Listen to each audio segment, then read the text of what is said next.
જયરાજસિંહ જાડેજા અને એનો રાજકીય ઇતિહાસ એ ઘણો રસપ્રદ અને ઘણો રોમાંચિત કરનારો છે. ગણેશ ગોંડલ જેવી રીતે જેલમાંથી ચૂંટણી લડ્યા એવી જ રીતે જયરાજસિંહ જાડેજા પણ જેલમાંથી ચૂંટણી લડ્યા, પરંતુ ગણેશ ગોંડલ જીતી ગયા જ્યારે જયરાજસિંહ જાડેજા એ ચૂંટણી લડવામાં હારનો સામનો કર્યો. નમસ્કાર, આપ જોઈ રહ્યા છો ન્યૂઝ રૂમ અને હું છું કિશન કાટેલિયા. ગોંડલ અને તેની આજુબાજુનો વિસ્તાર એ લેઉવા પટેલ વાળો વિસ્તાર હતો, જ્યાં લેઉવા પટેલનું સામ્રાજ્ય હતું.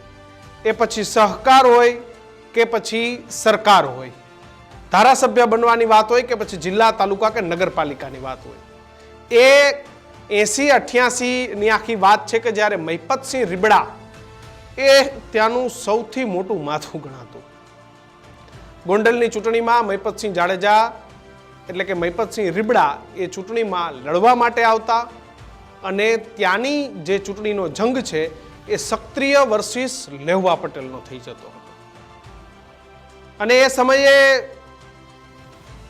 અમરસિંહ સરકાર અને રાજનીતિના માહિર એવા પટેલોના સરદાર એટલે કેશુબાપા પટેલ. કેશુબાપા પટેલ એ ગોંડલની રાજનીતિને ઘણી નજીકથી જોઈ રહ્યા હતા. લેવા પટેલ સમાજ પર સક્રિય સમાજ, આ બંને વચ્ચેની એ રસાકસી જોઈ રહ્યા હતા. એમાં આ તરફે રીબડા અને બીજી તરફે કેશુબાપા હતા અને લેવા પટેલ અને સક્રિય વચ્ચેની દર વખતે લડાઈ થતી હતી. અને જેમ જેમ સમય આવ્યો અને એક દિવસ એવો સમય આવ્યો કે ત્યાંના ચાલુ ધારાસભ્ય પોપટભાઈની હત્યા કરી નાખવામાં આવી. પોપટ સોરઠિયાની હત્યા એ 22 વર્ષીય લવરમુછ્યો અનુરુચિ રીબડા, એ 22 વર્ષીય રીબડાએ ત્યાંના ચાલુ ધારાસભ્ય, ચાલુ સરકાર હતી અને એ ચાલુ સરકારમાં મહિપતસિંહ રીબડા એ ચૂંટણી હારી ગયા અને એમના જ દીકરા 22 વર્ષીય રીબડા અનુરુચિ રીબડાએ જઈને હત્યા કરી નાખી. ચારે બાજુ ગોંડલમાં માતમ છવાઈ ગયો હતો, લોહિયાળ જંગ બની ગયો હતો. ગોંડલમાં બંને સમાજ વચ્ચે જે પરિસ્થિતિ છે એ પરિસ્થિતિ ખૂબ ગંભીર હતી. બંને સમાજોને સાથે રાખી અને ગોંડલને આગળ લઈ જવું પણ ઘણું અઘરું હતું. અને એ સમયે કેશુબાપા પટેલના મનમાં વિચાર આવે છે અને જયરાજસિંહ જાડેજાનો જન્મ થાય છે. કેશુબાપા એવો સક્રિય ગોતીને આવે છે કે જે સક્રિય એ તમામ પટેલ, લેવા પટેલને સાથે રાખીને ચાલે અને સક્રિય સામે પણ સામે પાણીએ લડે. અને એ રીબડાની સામે જયરાજસિંહ જાડેજાનો જન્મ થાય છે. ચાલુ ધારાસભ્યની હત્યા થાય છે. કલેક્ટર, ગૃહ વિભાગ, આ તમામ લોકો ગોંડલને ઘેરી લે છે અને જે રીબડાનો દબદબો છે, જે રીબડાનું ગોંડલ પર સામ્રાજ્ય છે, એ સામ્રાજ્યની સામે કેશુબાપા પટેલે રાતોરાત જયરાજસિંહનો જન્મ કરે છે અને જયરાજસિંહને રાજકીય ક્ષેત્રે મોટા કરે છે. ચૂંટણીઓ વારંવાર આવતી ગઈ, જતી ગઈ. જયરાજસિંહની હાર જીત થઈ, જેલમાંથી ચૂંટણી લડ્યા, 500 મતથી હાર્યા. મહિપતસિંહ રીબડાનો વિકલ્પ શોધવામાં આવતો હતો કે મહિપતસિંહ રીબડાનો વિકલ્પ કોણ. એક તરફ પોપટ સોરઠિયાની હત્યા અને એ હત્યા બાદ એક સક્રિય વિકલ્પ એ કેશુભાઈ પટેલ શોધતા હતા અને આખરે એમને જયરાજસિંહ જાડેજા એક મજબૂત, દબંગ, એક સક્રિય વ્યક્તિ મળી આવ્યો. કેશુભાઈ પટેલ સાથેની ઓળખ થઈ અને ત્યારબાદ જયરાજસિંહ જાડેજાના રાજકીય અધ્યયની શરૂઆત થાય છે. અને પહેલી જ વખત 1997 ની અંદર મહિપતસિંહ રીબડા સામે જયરાજસિંહ જાડેજાને ટિકિટ આપવામાં આવે છે. એ રક્તરંજિત ગોંડલ હતું અને એ રક્તરંજિત ગોંડલ બાદ ચૂંટણી આવે છે અને 1997માં જે મહિપતસિંહ રીબડા એ સતત ચૂંટણી જીતીને આવતા હતા, એ મહિપતસિંહ રીબડાની સામે જયરાજસિંહ જાડેજા ચૂંટણી લડે છે અને મહિપતસિંહ રીબડાની આ ચૂંટણીમાં હાર થાય છે અને ત્યાંથી જ જયરાજસિંહ જાડેજાનો રાજકીય જન્મ થાય છે. 97 બાદ 2002માં પણ જયરાજસિંહ જાડેજા એ ફરી મહિપતસિંહ રીબડાને હરાવી દે છે. ત્યારથી રીબડા અને જયરાજસિંહ વચ્ચેનો પણ જે વોર છે તેની પણ ત્યાંથી જ શરૂઆત થઈ ગઈ છે. જયરાજસિંહ જાડેજા એ રાજકીય ઉદ્ભવે છે અને ત્યાંથી જ રીબડા અને જાડેજા વચ્ચેના જે સંબંધો છે એમાં તિરાડો પડવાની શરૂ થાય છે. ત્યારબાદ 2007ની અંદર નિલેશ રવાણીની હત્યા થાય છે અને આ હત્યામાં સોપારી આપવામાં જયરાજસિંહ જાડેજાનું નામ ખુલે છે. અને જે ભૂલ રીબડાએ કરી હતી એ જ ભૂલ જયરાજસિંહ જાડેજાએ કરી. 2007માં જયરાજસિંહ જાડેજાને સજા પડે છે. જયરાજસિંહ જાડેજાને જેલમાં જવાનો વારો આવે છે. હત્યા કેસમાં જયરાજસિંહ જાડેજા જેલમાં જાય છે અને ત્યારબાદ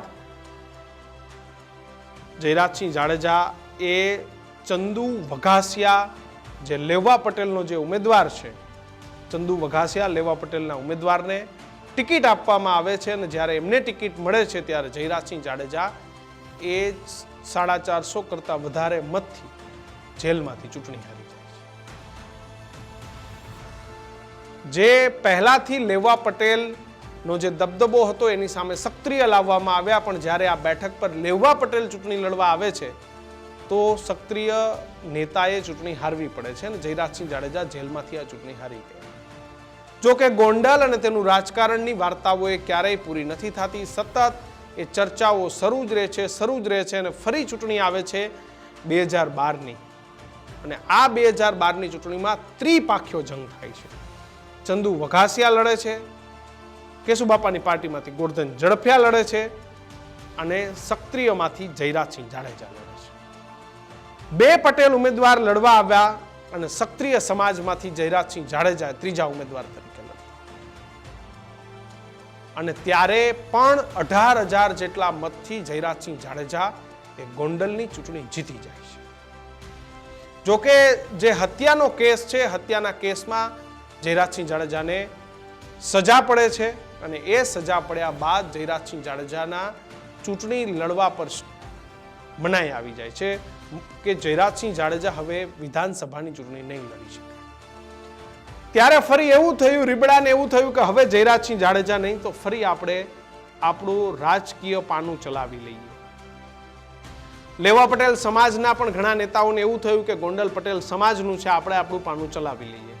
પરંતુ ભારતીય જનતા પાર્ટીને જયરાજસિંહ જાડેજા અને તેમના પાવરની ખબર હોવાથી ફરી જયરાજસિંહ જાડેજાના પત્નીને જ ટિકિટ આપવામાં આવી. છેલ્લા 2 ટર્મથી જયરાજસિંહ જાડેજાના પત્ની ગીતાબા એ ગોંડલ વિધાનસભાના ધારાસભ્ય છે. ધારાસભ્ય ગીતાબા કહેવાય છે, પરંતુ આખો વહીવટ જયરાજસિંહ અને એમના પુત્ર ગણેશ ગોંડલ ચલાવે છે. વાત જાણે એમ છે કે જયરાજસિંહ જાડેજાનો જન્મ એ રીબડા સામે મજબૂત વિકલ્પ માટે થયો હતો અને આજે પરિસ્થિતિ એ છે કે આજ જયરાજસિંહ જાડેજા એ લેવા પટેલ સમાજના તમામ નેતાઓને સાથે રાખીને ફરે છે.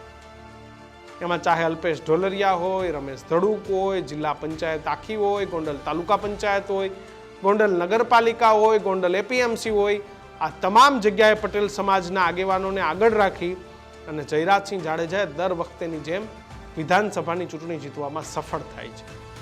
કેશુબાપાએ રીબડા સામે ગોતેલો વિકલ્પ એ આજે ગોંડલ પર રાજ કરે છે.